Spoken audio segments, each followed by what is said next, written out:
I'm Sonia Azad. Welcome to The Shift, a place to inspire growth, resilience, and wisdom, real connection, healthy conversation as we navigate life's changes and challenges together. Because, as I like to say, we are all each other's teachers. Thanks to our friends at the Villages of Lake Highlands for making this podcast possible. Hair and makeup generously provided by Glam House Collective. Hi, I'm Sonia Azad. Welcome to The Shift. We're at Dallas Irby today, and I'm here with Dan Roberts. Good to see you. Thank you very much. Good to be here. I sort of want to introduce you as a member of the Texas Silver Haired Legislature. We can do that. That sounds so official. That's not highly official, but that's what I do. It is. I feel like that is a very important position that I'm just now learning about thanks to you. Yeah, it's fun. So we're here to talk about healthy aging, Yes. as well as your work. But I want to start with a one-word check-in. So I'm just going to ask, how are you doing today in one word? Great. Great. Is that the honest answer? Yes. Okay, good. It is. I just like to check. It is. I always like to know how people are feeling before these conversations. I would always be doing better if I was playing pickleball today. Okay. But it's fun being here with you. I like that you play pickleball. You're an advocate for sort of staying healthy and active and on the move. Yes. Were you an athlete growing up? Not much of one. Okay. A very poor athlete, let's put it that way. Okay. Where did the sort of enthusiasm for pickleball come from? Well, it came actually from my advancing years. And when I sort of felt myself, and I guess that was after retirement, getting older, all of these things began to occur. Eyesight got worse. Getting up in the morning didn't necessarily seem so easy anymore. I'm a diabetic, and so the diabetes was kind of all over the map. And so I began to investigate, what could I do? What can I do to keep healthy? Because I don't want to be ill, sick all the time. And I want to live long. My father lived until he was 96 years old. And unfortunately died of COVID a couple of years ago. Oh, I'm so sorry. So I wanted to be healthy until I died. And that's what got me involved in pickleball. That led you to pickleball. That led me to pickleball. How hard was it to pick up something new at that point in life? Good question. Connie and I were avid tennis players. Okay. And we weren't so good at playing tennis anymore because you got to be quick and fast to play a good game of tennis. So we found pickleball in going to Tarrant County College. And we took a course in pickleball, and then the next hour we took a course in tennis. And we found out that the more fun that we were having was in pickleball rather than in tennis. Okay. Does it help then to have a partner, a buddy, a spouse, an accountability person so that you're not feeling so alone as you're learning something new? I think that helps. I know a lot of players who don't have that person, and they still play and they enjoy playing. So it helps, I think, having a partner to play, but it's not necessary. Anybody can play pickleball. Well, and we're talking about really the investment in your own health.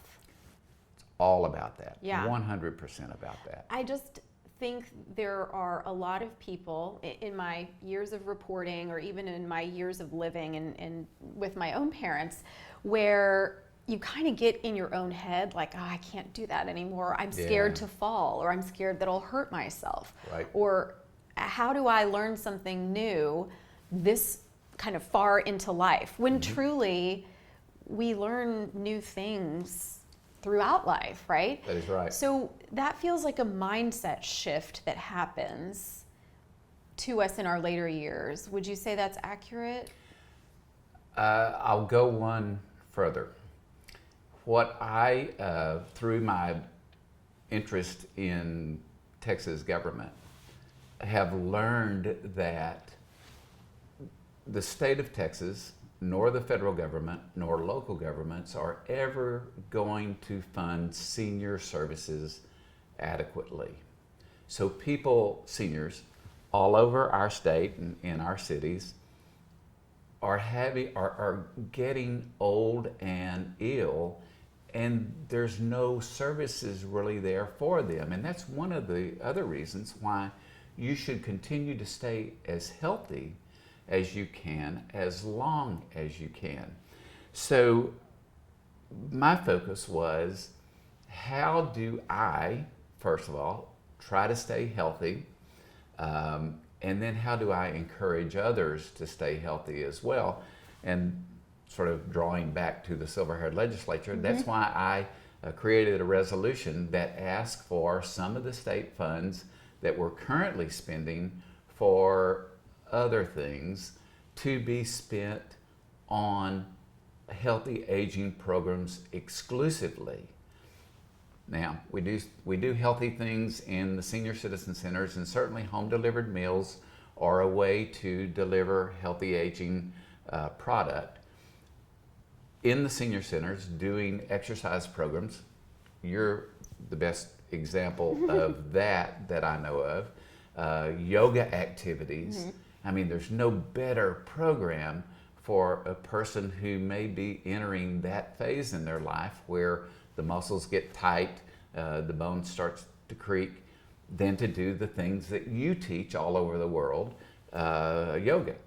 I wanted to take that even further. I wanted people to get up and get out, get outside, start doing their exercises. Even in pickleball, we can go as slow or as hard as a person wants to go. So that's sort of how we got here. Let's talk about what the Silver Haired Legislature is for people who are like, wait, what is that? I've never heard of that before. The Texas Silver Haired Legislature is a replicative legislative body. They're elected by seniors who are 60 years old and older. You must be a senior to be in the Silver Haired Legislature. It was created in 1965 by a piece of legislation that the state senator that I worked for actually carried in the state Senate. It was a Senate concurrent joint resolution, and it was passed in both houses and then signed by then Governor White.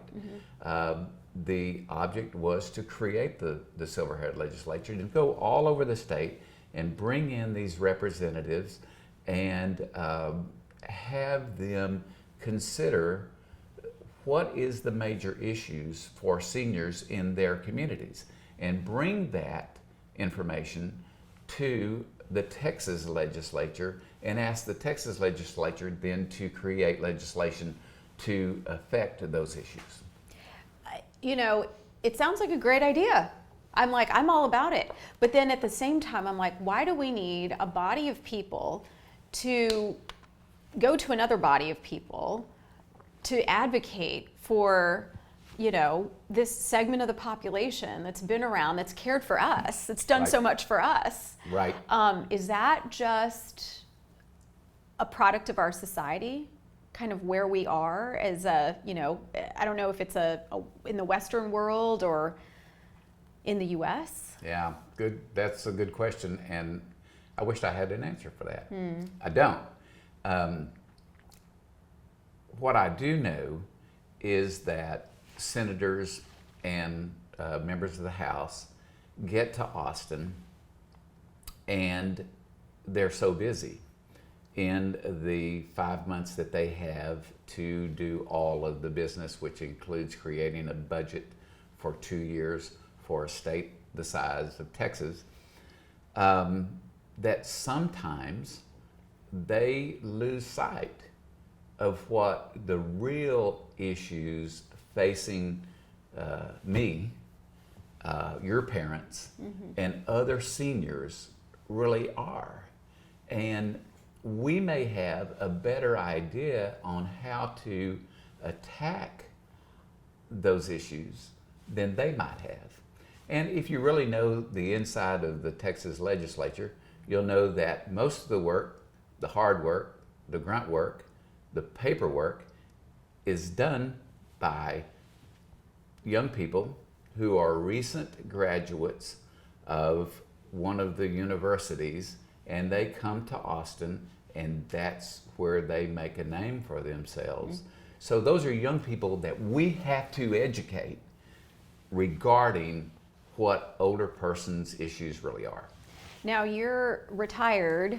I am. So, but you continue to work.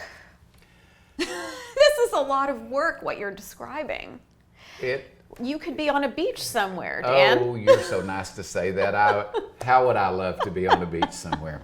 Except that I'm formerly redheaded and I have a lot of freckles and I would burn up in the sun. But why spend so much time in these precious years doing this work? I could ask the same thing of you.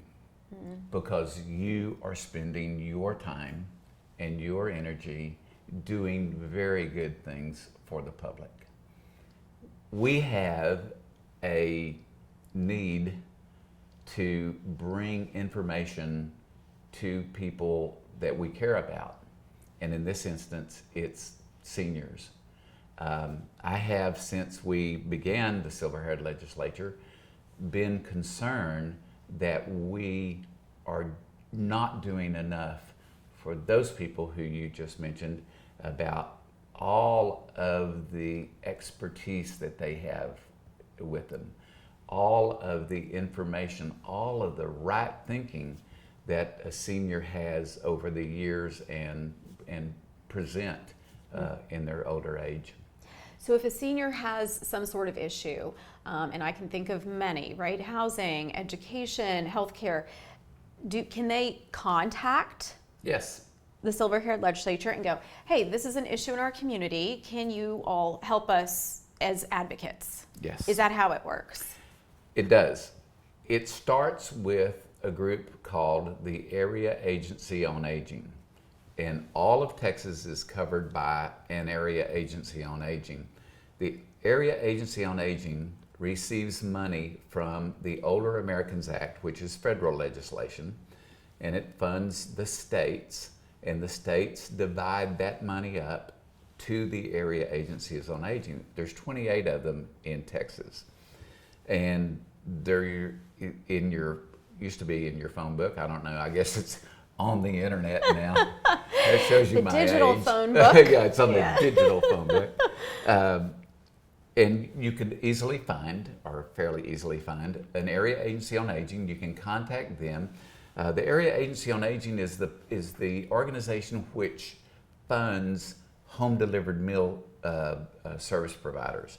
It funds the congregate meal programs. It funds nursing home ombudspeople. Those are the kinds of programs that are provided. Also, information and referrals. So if you are seeking information, then that's where you want to start with the Area Agency on Aging.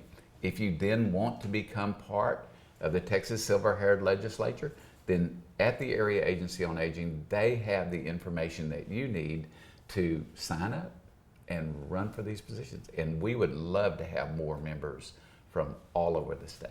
And yeah, so it's all over Texas. Now, some of the stuff you're talking about, like the internet, is complicated for people who are not used to navigating these things, or iPhones or whatever. And I'm not trying to be ageist. No, you're talking about me. I'm talking about my parents. I love you. But you know, if I ask my mom to Google something, she can do that. But you know, then it becomes kind of muddy.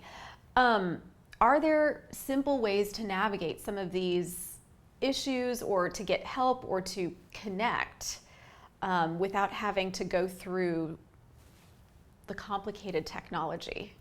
Surely. And that's why we began with live human beings at the Area Agencies on Aging. And certainly if you can know who your Silver Haired Legislator is that represents your area, then you can start with them. And they can, and I've seen it happen, where they actually take a person by hand and they help them navigate this complex web of, do I need a home delivered meal, or do I need to go to a congregate program? Even for people who have aging relatives, it helps them navigate that caregiver network, which is vibrant. I mean, it's out there. And there's a lot of services that people just don't know about. And you need to make that first contact. But it also is vital that the individual seeking that information take that first step. It may be a little difficult, but take that first step. And if you as an individual don't know how to do it, then ask other people. Ask people in your church, ask people in your social group, because chances are they may have had some kind of interaction with some of these people in the past, and they can help you get to there. I want to go back to pickleball. Yes, talk to me about pickleball.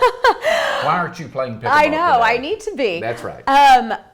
When did that shift happen for you, where you said, I need to become healthier, I need to focus on my health, I sense myself aging and moving in a different direction? You described some of that. And then here you are, such a passionate advocate, and working so hard to help others in the same or similar position, or even before they get there. When does that start, or when did it start for you? I think that one of the things that many, many seniors experience, especially after retirement. Normally people who retire shift away from that socialization experience of having a job that you go to every day or 5 days a week, and you're used to that. It's very familiar. You know how to drive to get there, or catch the bus or ride the train. You know how to get there. And once you're there, you're in a social network of people. Well, when you retire, that network is gone. Unless you have really, really intense relationships with a lot of those people and you meet them on a continual basis, that network is aside anymore. So that was one of the things that happened to me. The last job that I actually did for a living was the executive director of Fort Worth Opera. A whole new world of folk, but a large community of people. Well, when I left that job, then I was somewhat isolating myself, or at least isolating myself into working toward finding a new cadre of individuals. So that kind of isolation, that kind of health notice to myself, and reading, which is voluminous material about how as we grow older, we have to continue a socialization on a daily basis, if not more. We have to stay active and involved in not only the community, but active in some kind of exercise program. So it was those influencers, if you will, that caused me to begin to look around. What am I going to do? What am I going to be able to do? Tennis was kind of waning. Pickleball was on the rise, as it is now. And that's how I got involved. I like it, the original influencers. That's exactly right. I do feel like that period of time right after retirement is crucial. Absolutely. And you can kind of make a decision to expand or you contract. Right. And then become, like you described, isolated. And that is where I feel, and I've observed this, I've witnessed this, it almost feels like some people are just waiting to die. Horrible feeling, yes. Right? Whereas Yes. that can be sort of where you fill in these gaps of what you wanted your life to Absolutely. be and look like and things that you wanted to do. Absolutely. If you have, you know, the health and the resources, the availability, the time to make it happen. Right. Good preaching. I learned from the best. We're very, you know, we're so on the same page about our hope for people's health in later life. Right. What do you think it's going to take to really get folks there? Great question. You know, the Bible says the poor will always be with us. I tend to take that and say we're always going to have elderly people who are not well with us. And I think that we need to do as much as possible for those people. We're not doing enough in the state of Texas. We don't fund those services enough. We need to do better. We're never going to fund those services enough, either in the state of Texas or in this country, I feel. Therefore, we have to interdict before those people are in a position where they need those services. So let's get them into Sonia's yoga program. Let's get them into the pickleball program. Let's get them into senior adult softball, basketball, even chair exercises, gardening, whatever they can do. Let's get them there and promote them into a more active lifestyle. Mm-hmm. What is it going to take? I think it's going to take maybe some seniors, and this is very interesting because on the national level there's a lot of conversation about our elected officials being too old to hold those positions. Mm-hmm. I'm sort of saying maybe we need to have older people run for those positions and hold those positions, because nobody knows senior issues like a senior. Yeah. I mean, no doubt. But as you say that, I'm thinking, okay, so we're getting these people to places where they can do these things in a social setting, but even just getting them to from point A to point B will require assistance. It will. It will. It will also kind of change, it will require us to change our thinking. There's so many people now who think, I'm going to retire, I'll be traveling for 2 to 5 years, and then I'm going to go sit down in my chair. And unfortunately, that's what a lot of people do. I want to be healthy until I die. So I don't want my cohort to be sitting in a chair and the last 5 to 10 years of their life, they're either hooked up to an IV, they have an oxygen mask on, they're exhausted getting from the chair to the restroom. I don't want to be one of those people. I want to be one of those people who are out playing some sport, or are talking before a group about the benefits of playing pickleball, those kinds of things. Mm-hmm. Thank you so much for your time today. Oh, absolutely. Thank you. I'm going to be following the Texas Silver Haired Legislature nowadays. Can't wait till you get there. I am getting there. No, but I'm curious to see kind of how things play out, and I hope that this will help to bring more attention and awareness to the good work that's being done on a level that not many people necessarily pay attention to. Right. So I appreciate your advocacy and your friendship. Thank you for doing this. Thank you. And thank you guys for tuning in for this episode of The Shift. I'm Sonia Azad. Remember to like, share, and subscribe. We'll see you next time. Today's podcast is sponsored by my good friends over at the Villages of Lake Highlands, one of the premier senior healthcare facilities in town. It's part of a campus offering a full array of senior services, including independent living, short-term rehab, skilled nursing, memory care, and outpatient therapy. Kelly Wolf and his wonderful team of physicians, nurses, and therapists provide outstanding, compassionate care. The Villages carries Medicare and Medicaid's highest rating, and they're consistently identified by U.S. News & World Report as a best nursing home. That's an honor given to less than 5% of all nursing homes across the country. The facility is beautiful with a warm and inviting decor and lushly landscaped courtyards.